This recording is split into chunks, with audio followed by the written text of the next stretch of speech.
आणि बुलेटिनच्या सुरुवातीलाच बातमी आहे ती म्हणजे विसर्जनासंदर्भातली। मुंबईतले अनेक मोठे गणपती आता विसर्जन स्थळी दाखल होत आहेत।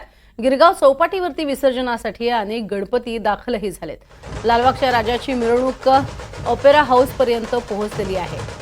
सकाळी 8:30 पर्यंत लालबागच्या राजाचं विसर्जन होईल। काल दुपारी 12:30 वाजता लालबागच्या राजानं मंडपाबाहेर प्रस्थान ठेवलं होतं। दिवसभर गणरायाची विसर्जन मिरवणूक ही चालली आणि आता पुढच्या 2 तासात लालबागच्या राजाचं विसर्जन होणार आहे। लालबागच्या राजासोबतच इतर गणपतींचं सुद्धा विसर्जन होणार आहे। गणरायाला निरोप देण्यासाठी गिरगाव चौपाटीवरती मोठ्या प्रमाणात गर्दी जमलेली आहे। लाडक्या राजाला निरोप देण्याची जय्यत तयारी सुद्धा झालेली आहे आणि लालबागच्या राजाला निरोप देण्यासाठी सुद्धा आणि विसर्जन सोहळा पाहण्यासाठी सुद्धा मोठ्या संख्येनं सध्या दादर चौपाटी गिरगाव चौपाटी या संपूर्ण परिसरात नागरिक जमा आहेत। अधिक माहिती घेऊयात आमचे प्रतिनिधी जुई जाधव यांच्याकडनं। जुई, ओपेरा हाऊस पर्यंत मिरवणूक आली असं कळतंय। 8:30 पर्यंत विसर्जन होईल, काय नेमकं मंडळाच्या लोकांचं म्हणणं?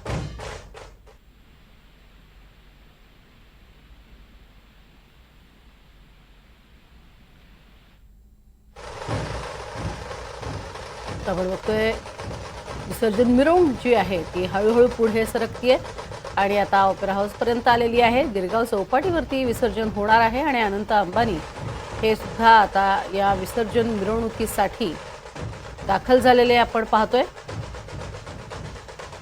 20 कोटींचा मुकुट त्यांनी बाप्पाला दिलेला आहे, खास लालबागच्या राज्याला, आणि त्यामुळे अनंत अंबानी हे देखील सध्या या विसर्जन मिरवणुकीमध्ये सहभागी झालेले पाहायला मिळत आहेत। साधारण सकाळी 8-8:30 पर्यंत विसर्जन होईल अशी अपेक्षा व्यक्त केली जाते। गेल्या वर्षी आपण पाहिलं होतं विसर्जन अगदी सकाळी 7 वाजण्याच्या सुमारास झालेलं होतं। यावर्षी मात्र ही वेळ आता पुढे सरकणार असं दिसतंय। अधिक माहिती जुई जाधव आमचे प्रतिनिधी देतीये। जुई, काय अधिक माहिती? प्रज्ञा, लालबागच्या राजाचं विसर्जन सोहळा अजूनही सुरू आहे। ओपेरा हाऊस जवळ हा गणपती पोहोचलेला आहे। अवघ्या तासा ते 1.5 तासामध्ये गिरगाव चौपाटीवरती लालबागचा राजा दाखल होईल। अजूनही जी गर्दी काल लालबागच्या राजाची मिरवणूक सोहळ्याला सुरुवातीला होती तीच गर्दी आज देखील आपल्याला पाहायला मिळते। सकाळी नागरिक अजूनही लालबागच्या राजासोबत आहेत, तीच गर्दी सकाळपासूनच आपल्याला दिसते आणि अवघ्या 1.5 तासामध्ये गिरगाव चौपाटीवरती हा गणपती दाखल होणार आहे। त्यामुळे निश्चितच जो उत्साह आहे लोकांचा तो दिसून येतोय आणि जी मिरवणूक सोहळा आहे लालबागचा, तो मिरवणूक सोहळा अजूनही सुरू आहे। त्यामुळे जोशात जल्लोषात लालबागच्या राजाचं विसर्जन सोहळा अवघ्या काही तासांमध्ये संपन्न होणार आहे।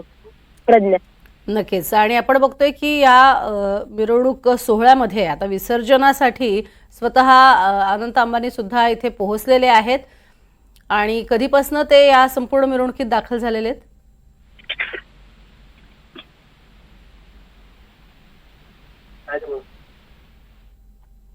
आपण ही इथे दृश्य बघतोय की ज्याच्यामध्ये मिरवणूक जी आहे ती आता जलद गतीनं पुढे सरकते, कारण विसर्जन जे आहे ते अगदी काहीच वेळात होणार आहे।